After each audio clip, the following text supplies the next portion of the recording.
আপনার যদি মনে হয় সরকার তার দেয়া কোনো প্রতিশ্রুতি রক্ষা করছে না, তাহলে একটা গণতান্ত্রিক ব্যবস্থার পথ কি?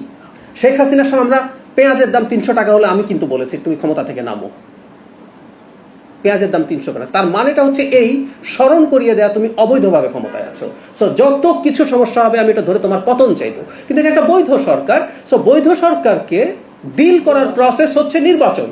আপনি সংসদে কথা বলুন, টকশোতে তো দুর্দান্ত সরকারের বিরুদ্ধে পারফর্ম করছেন সোশ্যাল মিডিয়া, মাঠে আবারও বলছি, ইভেন মিস ইনফরমেশন ডিসইনফরমেশন আপনি ছড়াচ্ছেন, সরিয়ে রাখি, মাঠে তারা ক্যাম্পেইন করছেন সরকার বা বিএনপি কি কথা রাখে নাই, এগুলো করুন, জনগণকে কানেক্ট করুন এবং আগামী নির্বাচনে ভোট চান, সো জনগণ আপনাদেরকে নির্বাচন করে এবং আপনাদের ভালো হয়। প্রাথমিক গণশিক্ষা, বিদ্যুৎ, জ্বালানি, খনিজ সম্পদ মন্ত্রণালয়, একটা তথ্য একটু জানিয়ে রাখি শুধু, কিন্তু আমার মনে হয় আপনারা স্বীকার করবেন, আমি নিজে প্রতিদিন যখন রাস্তায় বেরোই আমি পাম্পগুলোর দিকে খেয়াল রাখি।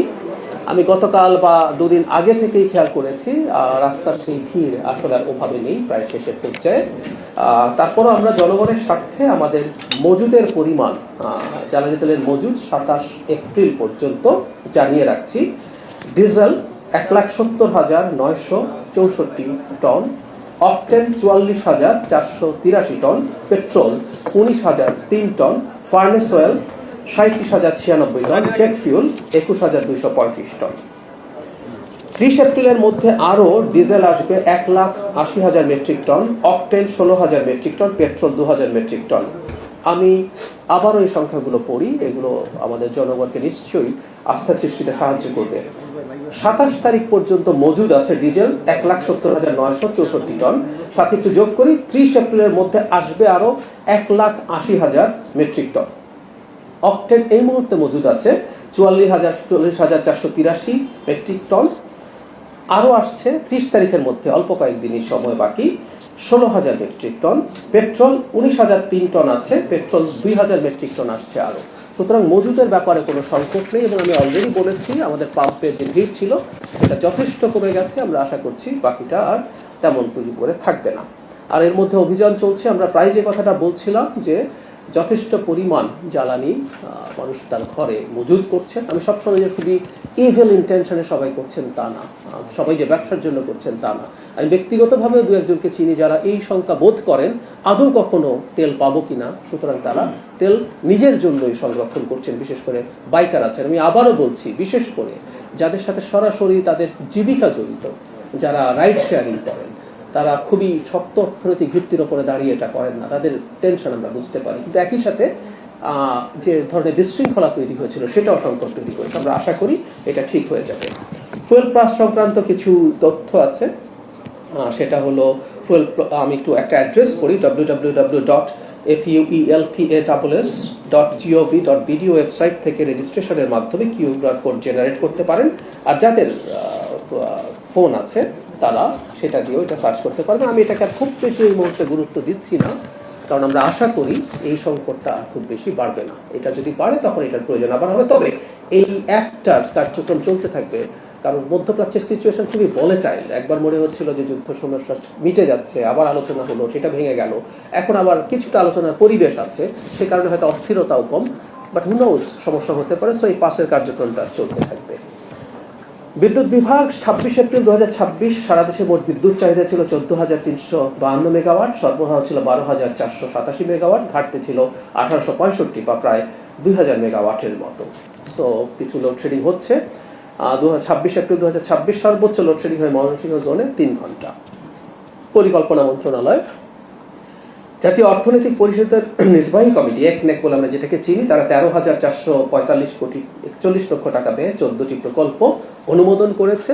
নিজস্ব অর্থায়নে 8,089 কোটি টাকা। আমি মেজর অঙ্কগুলো বলি, প্রকল্প ঋণ 5,340 কোটি টাকা, আর সংস্থা নিজস্ব অর্থায়ন 15 কোটি 59 লক্ষ টাকা। এর মধ্যে কিছু পুরনো প্রকল্পের ফান্ড মানে রিনুয়াল আছে, তার মধ্যে নতুন ফান্ড যুক্ত আছে, নতুন প্রকল্প আছে। নতুন প্রকল্প আছে 5টা, সংশোধিত 5টা, মেয়াদ বৃদ্ধি হয়েছে 4টির। আপনারা জানেন যে জ্বালানির মূল্য বৃদ্ধির কারণে যানবাহনের ভাড়া বৃদ্ধি পেয়েছে। সড়ক পরিবহন ও সেতু মন্ত্রণালয়ের তথ্যে আমরা জানাচ্ছি ডিজেল চালিত যানবাহনের ভাড়া প্রতি কিলোমিটারে 11 পয়সা বাড়ানো হয়েছে। তবে ঢাকা ও চট্টগ্রাম মহানগরীতে চলাচলকারী বাস ও মিনি বাসের সর্বনিম্ন ভাড়া যথাক্রমে 8 টাকা, 10 টাকা ও 8 টাকা থাকবে। এটা আগে থেকেই কার্যকর ছিল, এটা দিয়ে চেঞ্জ করা হয়নি। ভাড়া কিছুটা বাড়বে, কিন্তু লিস্ট যেটা আছে সেটা একই রকম থাকবে। বাণিজ্য মন্ত্রণালয়, আমরা আমাদের জনগণের মধ্যে একটা জিনিসের খুবই রেসপন্স দেখতে পাই, সেটা হচ্ছে ভোক্তা অধিকার অধিদপ্তর অভিযান পরিচালনা করছেন। এর মধ্যে বাজার তদারকি 296টা হয়েছে, দণ্ডিত প্রতিষ্ঠান 559টি, মানে এই অভিযানের সময় নানান অনিয়মের কারণে 559টি প্রতিষ্ঠানকে দণ্ড প্রদান করা হয়েছে, জরিমানা আদায় করা হয়েছে 48,04,500 টাকা। এটা কন্টিনিউ করবে এবং আমরা আশা করি যারা ব্যবসায়ীরা আছেন তারা জনগণের স্বাস্থ্য এবং স্বাচ্ছন্দ্যের উপরে তারা মনোযোগ রাখবেন। স্থানীয় সরকার, পল্লী উন্নয়ন সমবায় মন্ত্রণালয়, আমরা জানি যে ঢাকার রাস্তা থেকে হকারদেরকে সরিয়ে দেওয়া হয়েছে। মাননীয় প্রধানমন্ত্রী যাদেরকে সরিয়ে দেওয়া হয়েছে তাদের দ্রুত পুনর্বাসনের নির্দেশ দিয়েছেন। শনিবার 25 এপ্রিল তেজগাঁওয়ে প্রধানমন্ত্রীর কার্যালয়ে অনুষ্ঠিত বৈঠকে তিনি এই নির্দেশ দেন। তিনি সংশ্লিষ্ট মন্ত্রণালয় প্রতিষ্ঠানের সমন্বয়ে দ্রুত বিকল্প স্থান চুজ করে তাদেরকে পুনর্বাসনের কথা বলেছেন।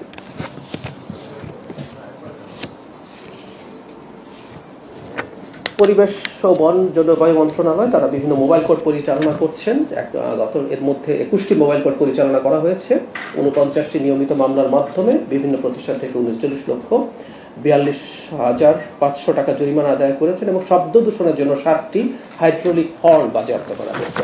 আমাদের এটা একটা বড় সংকট, মানে নয়েজ যে ইটসেলফ একটা মারাত্মক পলিউশন, আমাদের আসলে অনেকের সেই খেয়ালটা নেই। আমরা এটা নিয়ে আইনি ব্যবস্থা তো নেওয়া হবে, কিন্তু জনসচেতনতা এবং মিডিয়ার কাছে আমরা আসলে এটা এক্সপেক্ট করি। মানে একটা গণতান্ত্রিক সিস্টেমে, মানে মিডিয়াকে, বা একসময় তো মিডিয়া ভাবছিল না, সংবাদপত্র ছিল যখন শুধু প্রিন্ট মিডিয়া ছিল, তো এটাকে ফোর্থ স্টেট বলা হয়, কেউ ফোর্থ পিলার অফ ডেমোক্রেসি বলেন। সো রাষ্ট্রটাকে গড়ে তোলার জন্য বিশেষ করে এই যে নয়েজ নিয়ে কাজ করা, এটা খুবই হার্মফুল। যে কারোর জন্য আমরা আশা করি মিডিয়াও এই ব্যাপারে, আমরা আইনি ব্যবস্থা দেব, সরকার প্রচারণা করবে এবং মিডিয়া এই ব্যাপারে মনোযোগী হবে, এটা আশা করছি।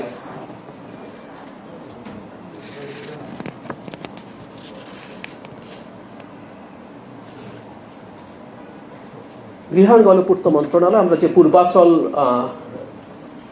যে নতুন শহর আছে সেটা রাজধানী উন্নয়ন কর্তৃপক্ষের আওতাধীন, যে এটাকে ঢাকা উত্তর সিটি কর্পোরেশনের অন্তর্ভুক্ত করা হয়েছে, এটা আমরা একটু জেনে রাখলাম।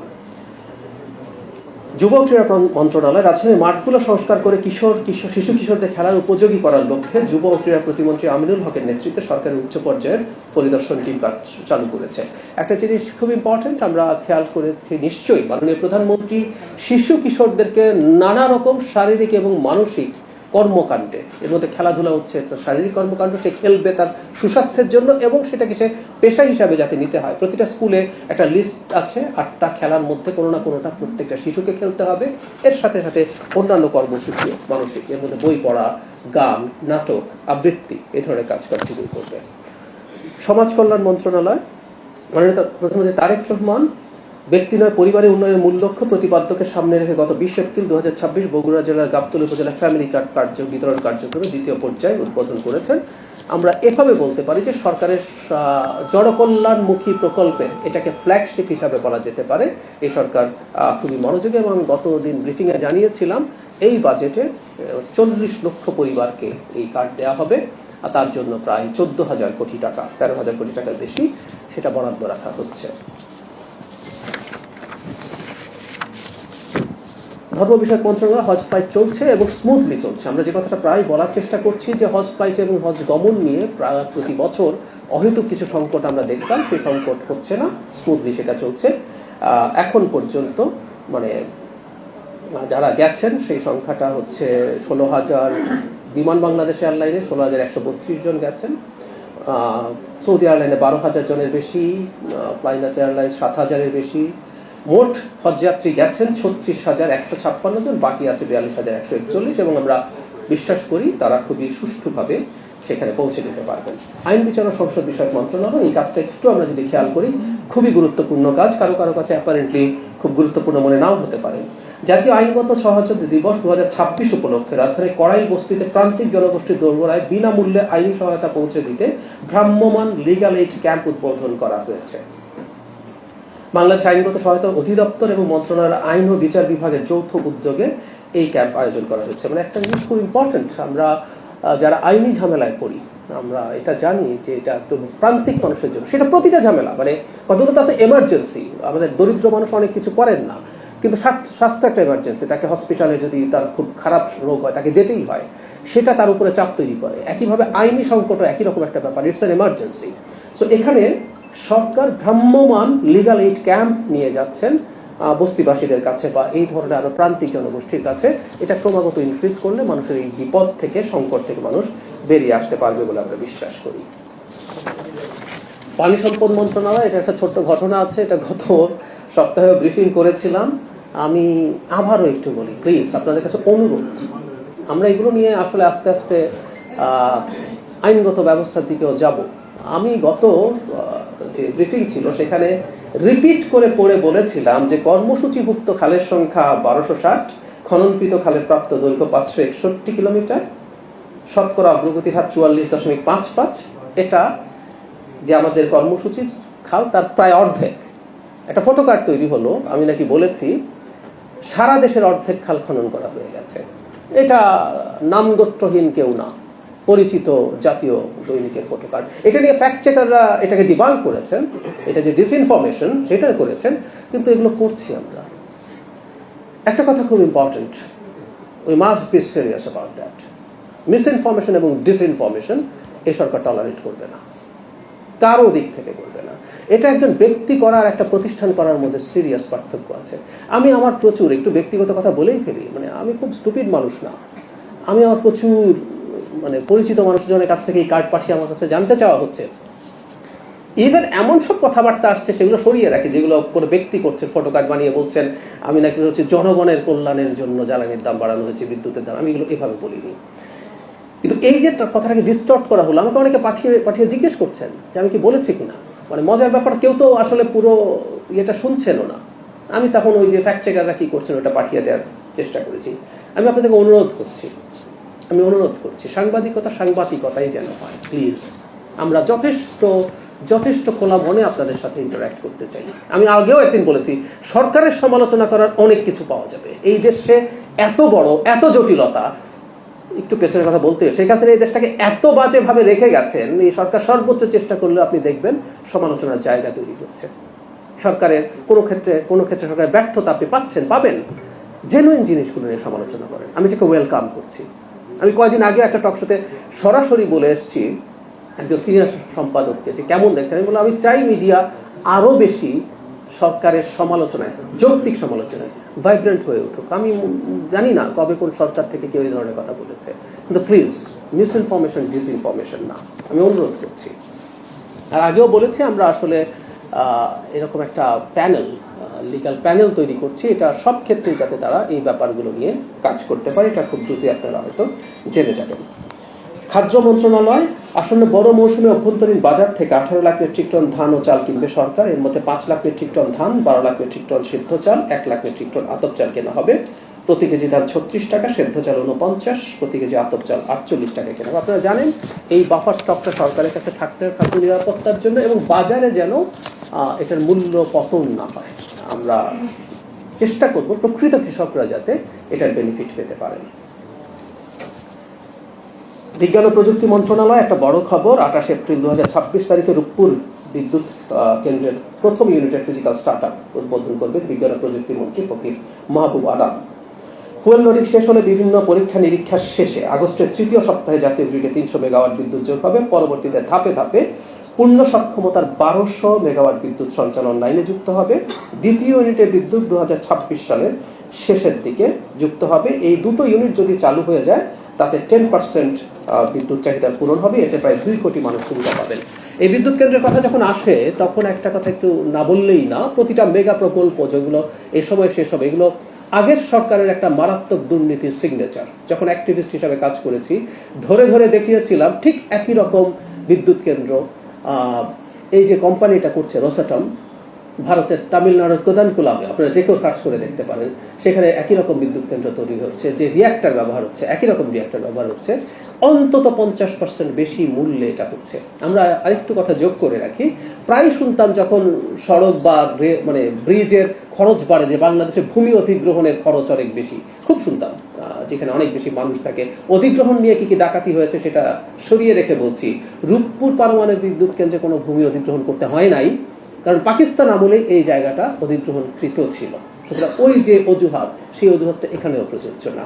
তো আমরা প্রতিটা প্রকল্পের সাথে সাথে আবার এটাও মনে রাখবো, এবং আমি আপনাদেরকেও এই একই দৃষ্টি রাখতে বলবো এই সরকারের সময় এই ধরনের কোনো ঘটনা ঘটে কিনা। আপনারা নিশ্চয়ই ওয়াচডগের ভূমিকা পালন করবেন, সেটা হলে ফ্যাক্টস দিয়ে, ডেটা দিয়ে, আমাদের সরকারের সময় যদি এই ধরনের কোনো খারাপ কাজ হতে যায় সেটা আপনারা জনগণের সামনে তুলে ধরবেন, আমরা সেটা পছন্দ করব।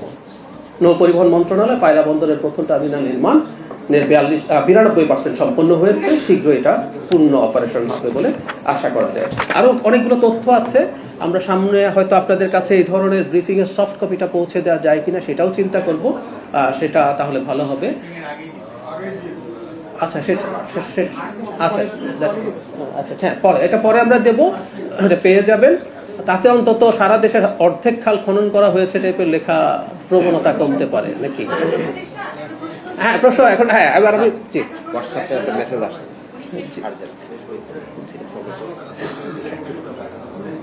সেটা হচ্ছে যে এর আগে গুরুত্বপূর্ণ স্থাপনা, দিন আগে বলা হলো স্থাপনায় জঙ্গি হামলার একটা আশঙ্কা, এবং গতকালকে এয়ারপোর্ট কথা বলা হলো। অন্তর্বর্তী সরকারের সময় আমরা দেখেছি যে গুরুত্বপূর্ণ ব্যক্তিরা বলেছেন দেশে আসলে জঙ্গি নেই। জঙ্গি আছে কিনা এই সরকার কি মনে করে, এবং নাশকতা যদি হয় এটা আসলে সরকারের ইন্টেলিজেন্সের কাছে কি ধরনের তথ্য আছে, কতখানি শঙ্কা রয়েছে সরকারের কাছে, কতখানি ম্যাসাকার। আচ্ছা, প্রথম কথা হচ্ছে সরকারের কাছে কতখানি তথ্য আছে এটা বলা যাবে না, এটা একটা সেন্সিটিভ তথ্য, এই তথ্যটা গোপন থাকবে। কিন্তু যেটুকু তথ্য সরকার জানিয়েছে এটা ফ্যাক্ট, বাংলাদেশে জঙ্গি আছে, কিন্তু এখানে দুটো এক্সট্রিম আছে। আমি দুটো এক্সট্রিমের কথা বলি। আগের সরকারের সময়, মানে আমি ইন্টারিম কথা বলছি না, তার আগের সরকারের সময় জঙ্গি সমস্যাকে যেই স্কেলে দেখানো হয়েছে, এটা তাদের ক্ষমতায় থাকার একটা ন্যারেটিভ হিসেবে তারা ব্যবহার করেছিলেন, যে বাংলাদেশে জঙ্গি আছে, জঙ্গিরা সব দখল করবে, সুতরাং আমি নির্বাচন করলাম কিনা দেখার দরকার নেই, আমাকে ক্ষমতায় রাখো। That was A narrative. এটা এক্সিজারেটেড হয়েছিল ওই সরকারের সময়।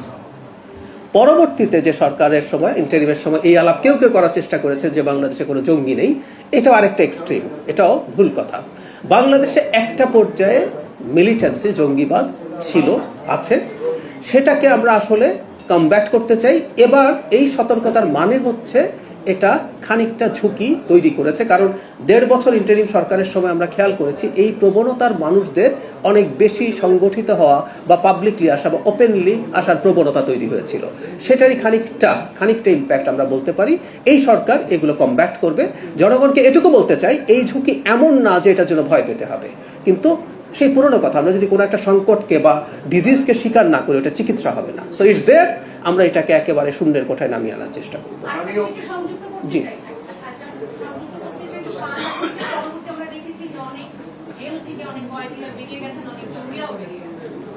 সরকার কি মনে করছে যে যাদেরকে নিয়ে আসলে আপনি বলছিলেন যে সরকারের সময় তারা আসলে সংগঠিত হয়েছে, একটা পার্সেন্টেজ অফ পিপল আসলে আছে যে যারা আসলে জেল থেকে বের হওয়ার সময় বেরিয়ে এসেছে বা ভেঙে বেরিয়ে এসেছে, আছে কিছু মানুষ বেরিয়েছিলেন। এখন সরকারের নিয়মিত কাজ, এটা একদম নিয়মিত কর্মকাণ্ডের বা কাজের পার্ট যে সরকার এগুলো কমব্যাট করবে, কারণ বাংলাদেশে এই ধরনের একটা প্রবণতা, এভাবে আমরা যদি চিন্তা করি, এটা সরকারের জন্য কোনো কমফোর্টেবল ব্যাপার না, জনগণের জন্য তো নাই।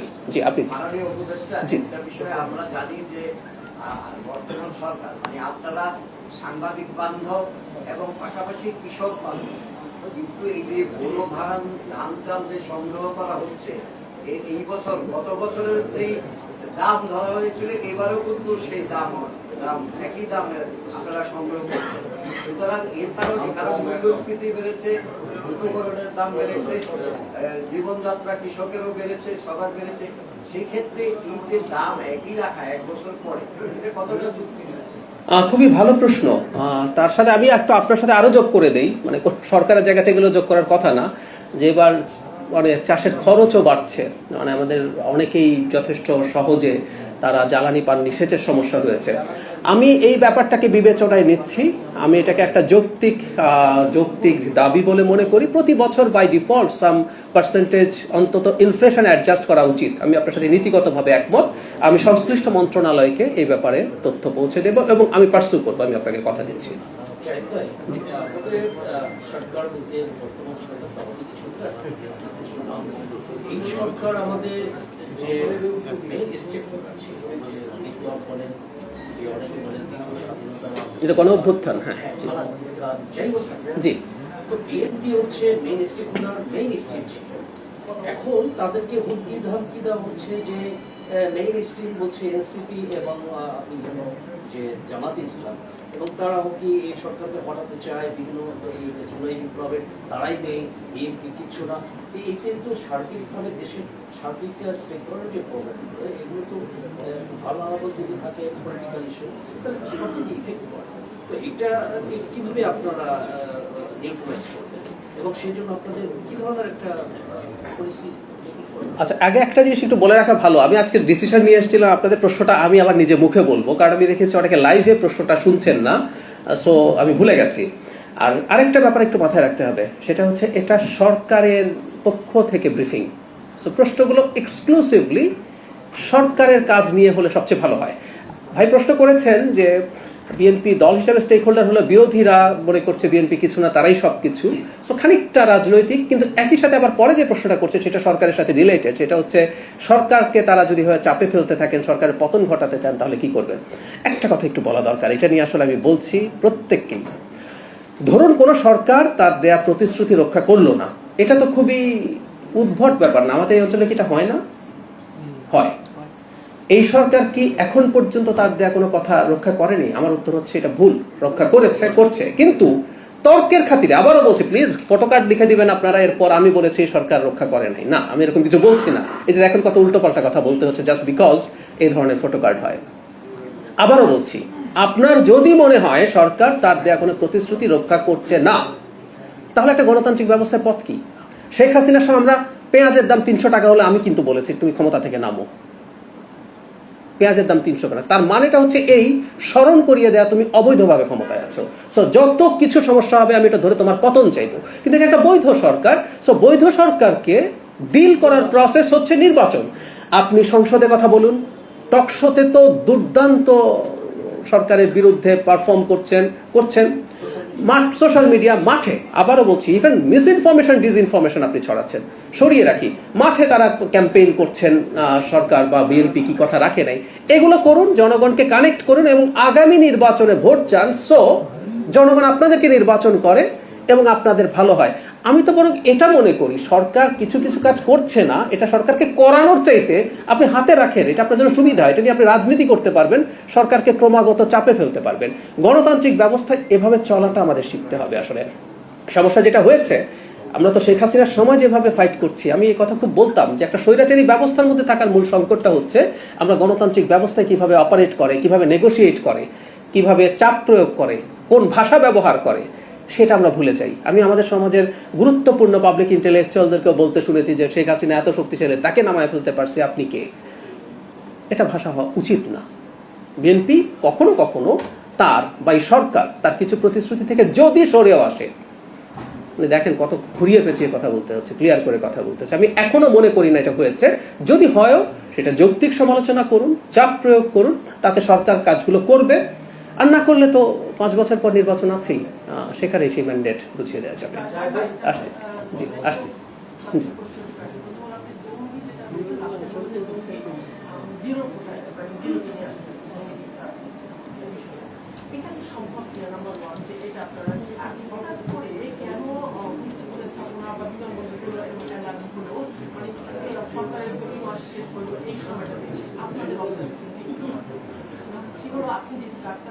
প্রতিবাদে আপনার বিভিন্ন প্রশ্ন আসলে আগে আমরা বিষয়টা খুবই মানবিক যে হামে প্রতিদিন বাচ্চারা পাখির মতো মারা হচ্ছে। এই সরকারের অবহেলার জন্য যাদের একটা শিশু মারা হয়, কিন্তু শুধু টিকা হলে যেটা ডাক্তার টিকার জন্যই যেটা এটা হচ্ছে, সেই বিষয়ে আপনাদের দৃশ্যমান কি যারা এটা করলো টিকা না দিয়ে নাম্বার 3 নাম্বার 4 হলো অনেক প্রশ্ন হয়ে যাচ্ছে। 5 আগস্টের পরে অনেক সেই অস্ত্রগুলো হিসাব দিয়েছেন মানুষ, কত অস্ত্র আসলে আপনাদের হয়েছে, বাকি কত আছে সেগুলো কি এই সমস্ত অস্ত্র করার মতো? আমি ওই ডেটা দেবো, কিন্তু আপনার 2-3টা প্রশ্ন আমি খুব দ্রুত একটু জবাব দিতে চাই। হামের ব্যাপারে আমি এটা জানিয়েছি, আমরা আজকেও জানিয়েছি, আমাদের 94 লক্ষ শিশুকে আমরা এর মধ্যে টিকা দিয়েছি এবং আগেও একদিন ডাক্তার হওয়ার কারণে এটা বলতে পেরেছি, যেগুলোর ইমিউনিটি তৈরি করে এগুলো সবার মধ্যে স্প্রেড করতে সময় নেয়। এটা আমি একদিন বলে ফেলার কারণে অনেকে বলেছেন যে এটা ঠিক বলিনি, বলাটা ঠিক হয়নি। যে মৃত্যুগুলো দেখছিল সব আসলে আগের প্রবলেম, এবং আমি শুরুতেই বলেছি যে এটা এত মর্মান্তিক কোনো ঘটনা হতে পারে না, শিশুরা মারা যাচ্ছে, যেটা প্রিভেন্টেবল ডিজিজ, সবচেয়ে জরুরি কথা। এই ডিজিজটা আমরা প্রিভেন্ট করতে পারতাম, এই মৃত্যুগুলো আমরা প্রিভেন্ট করতে পারতাম। সো খুব ফাস্ট টিকা দিচ্ছি, যেটা আমাদের করার আছে, এবং এটার জন্য কিছু সময় লাগবে, এবং তাতে চিকিৎসাজনিত যে সংকট আছে সেই সংকটটা আরও কিছুটা থাকতে পারে, কিছু সম্ভাবনা আছে, কিন্তু এটা যখন দেয়া শেষ হয়ে যাবে এবং আমরা পরবর্তীতে এটা কন্টিনিউ করব, সেটা আসলে আর সমস্যা হবে বলে আমি মনে করি না। জঙ্গিবাদ জিরো কোঠায় নিয়ে আসা আমাদের লক্ষ্য, সেটা কতটা পেরে উঠবো আমরা জানি না, কিন্তু আমরা চেষ্টা করব জিরোর কাছে নিয়ে আসার জন্য, কারণ আমরা এই প্রবলেমটা স্বীকার করি এবং এটা অনেক বেশি বাড়াতে চাই না। আর এটা কেন হচ্ছে খুব দ্রুত যদি বলি, সেটা হচ্ছে এই সরকার ক্ষমতায় আসার পর, মানে এই গণ অভ্যুত্থানের পরবর্তী সময় থেকে সমাজের একটা অংশের, এটা খুব বড় অংশ না, তারা কেউ কেউ এই যে বিপ্লব শব্দটা, এটা নিয়ে একসময় আমরা প্রচুর ডিবেট করেছি যে এটা একটা বিপ্লব, সব বন্ধ করে দাও, বাতিল করে দাও, সংবিধান স্থগিত করে দাও। কারো কারো স্বপ্ন ছিল এখানে এক ধরনের বিশেষ শরিয়া ভিত্তিক রাষ্ট্র কায়েম করবেন, কিছু কিছু মানুষের এই ধরনের চিন্তা ছিল। শেষ পর্যন্ত সেটা না হয়ে যেহেতু বাংলাদেশ একটা উদার গণতান্ত্রিক পথে গেছে, সেটা কারো কারো ভালো নাও লাগতে পারে, মেবি। এটা আমি একটা অনুমান করছি বিশ্লেষক হিসাবে। জি হ্যাঁ, দেশের ভেতরে আছে এবং তাদেরকে পেট্রোনাইজ করার মতো মানুষ বাইরেও থাকতে পারে। আমি জাস্ট অ্যানালিস্ট হিসাবে বলছি, যেহেতু আমার একটা শব্দ আছে না। আমি একটু অন্য অন্য যারা যারা একবার করে না, যারা একবার করেছেন না প্লিজ, যারা একবার করেছেন আমি না না, আমার শেষ হয়েছে। আমি একটু একটু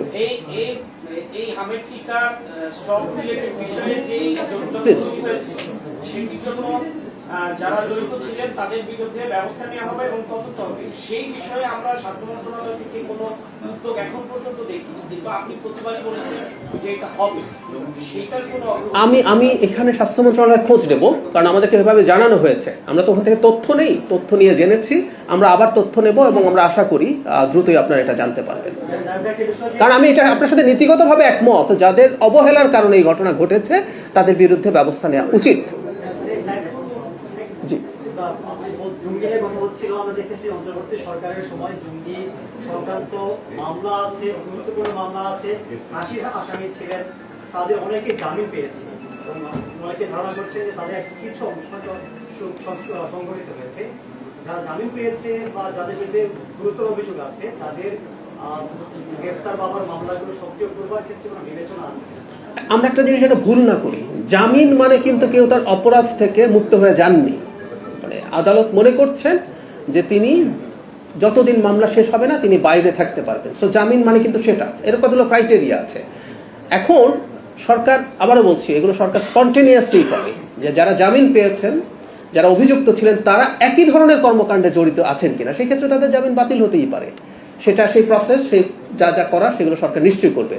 কথা হয় কি, আমরা অনেক সময় কিছু কিছু মানুষ যারা অভিযুক্ত ছিলেন তাদেরকে ব্লেম করে, আমি নিজেও দেখি যে সোশ্যাল মিডিয়াতে কথাবার্তা হচ্ছে, কিন্তু একটা রাষ্ট্র যখন ব্যবস্থা নেবে সেটা তথ্য এবং ইনফরমেশনের ভিত্তিতে, ইনভেস্টিগেশনের ভিত্তিতে নেবে। এবং আপনি নিশ্চিত থাকুন, কেউ যদি একই ধরনের কর্মকাণ্ডে জড়িত আছেন, হয়েছেন, আবার এটার যদি মানে মোটামুটি বিশ্বাসযোগ্য প্রমাণ পাওয়া যায়, সেক্ষেত্রে জামিন বাতিল হবে এবং সরকার সেই জামিন বাতিলের জন্য স্ট্রংলি অ্যাপিল করবে। জামিন থাকবে কি থাকবে না তো আসলে সরকারের সিদ্ধান্ত না, এটা আদালতের সিদ্ধান্ত, কিন্তু সরকার প্রটেস্ট করবে স্ট্রংলি যাতে তাদের জামিন বাতিল হয়। শিওর এটা হবে।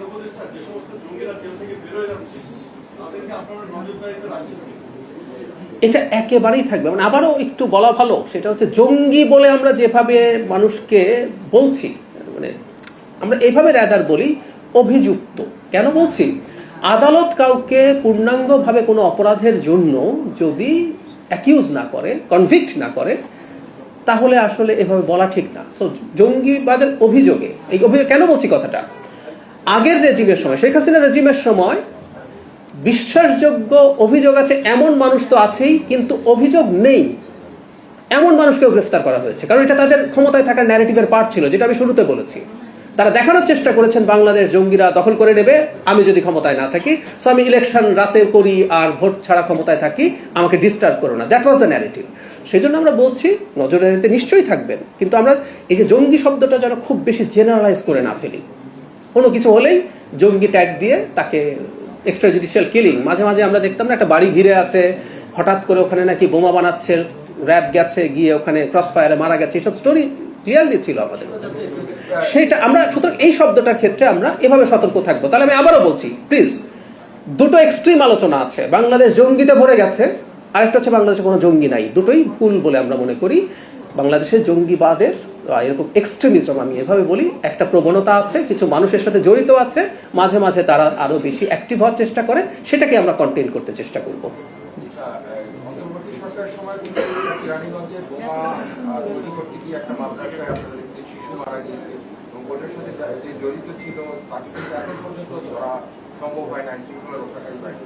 সেক্ষেত্রে এই ধরনের উদ্বেগগুলো কিন্তু থেকেই যায় সমাজের মধ্যে, যে যেহেতু রাজধানীতেই বোমা তৈরির এরকম বড় একটা কারখানা দেখা যায়, আবার সরকার যখন এরকম হাই অ্যালার্ট জারি করে, সেক্ষেত্রে এইটা মানে ন্যারেটিভ তৈরির পাশাপাশি যখন আমরা এই জিনিসগুলোকে দেখি যে যারা এর সাথে সংশ্লিষ্ট তারা খুব একটা সামনে আসছে না বা ধরা পড়ছে না, তখন সেই বিষয়গুলো তো মানুষের মধ্যে তৈরি করবে। নিশ্চয়ই করবে, আমি আপনার সাথে একমত। কিন্তু এই যে একজন অপরাধীকে ধরা যায়নি মানে যাবে না তা না। নাম্বার 2, অবস্থান ইম্পর্টেন্ট। আপনি খেয়াল করবেন ইন্টারিম সরকারের সময়ে যেই ধরনের প্রবণতা ছিল, এই সরকারের সময় অনেক প্রবণতা নেই। একটা ছোট উদাহরণ দিই, মানে কিছু হলে রাস্তা ব্লক করে ফেলা যাবে। হচ্ছে কি এখন এতটা না? আদৌ কি হচ্ছে? এখন কি দাবি দাওয়া নেই মানুষের? তো তাহলে আগে হয়েছিল কেন? আগে হয়েছিল কারণ ইন্টারিম সরকার এগুলোর ব্যাপারে কোনো রকম কোনো অবস্থা নেই, মানে উদ্ভট সব দাবি নিয়েও মানুষ, অল্প কিছু মানুষ রাস্তা ব্লক করে ফেলেছে। সেই প্রবণতা তো এখন হচ্ছে না। তার মানে আমি যেটা বলতে চাইছি, ওই সময় যে ঘটনা ঘটেছে, কারণ ওটার মধ্যে এক ধরনের রিলাক্টেন্স সরকারের ছিল বলে আমরা মনে করি, আমিও ব্যক্তিগতভাবে মনে করি। এটা আমার ব্যক্তিগত অপিনিয়ন, এটা কিন্তু আমার ব্যক্তিগত অপিনিয়ন। রিলাক্টেন্স ছিল, এটা সরকারের বক্তব্য না।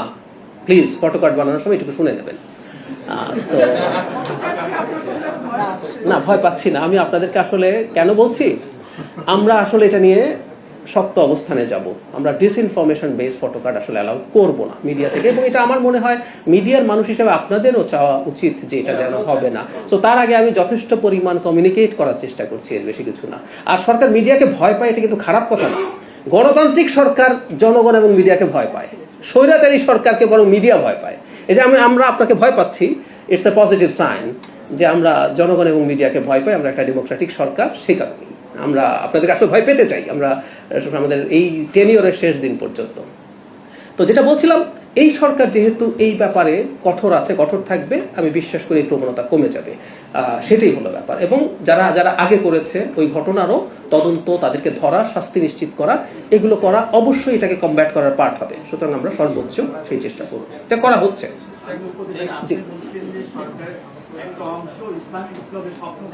না, সরকারের একটা অংশ বলিনি, দেশের একটা অংশ। সেই সাথে এখন বলছেন যে সরকারের অন্তর্বিষয়ে গাছড়া থাকা, এরকম কিছু কথাও আছে যে অন্তর্বর্তী সরকারের নীতি নির্ধারণ পর্যায়ে কেউ কেউ আছেন যারা ওই শব্দটা উঠতে দিয়েছিল, ওইটার পিছনে ছিল। আমরা ক্ষেত্রে আমরা এরকম শুনেছি। আপনি কি মনে করেন? এটা আসলে ঠিক মানে আমাদের এই সরকারের সাথে রিলেটেড ইস্যু না। সরকার কতটা, আগের সরকারের কতটা কেউ ইনভলভ ছিল আপনি কনটেক্সচুয়ালি কিছু বলতে পারেন, কিন্তু এটা ফ্যাক্ট, এটাকে ছাড় দেওয়া হয়েছিল।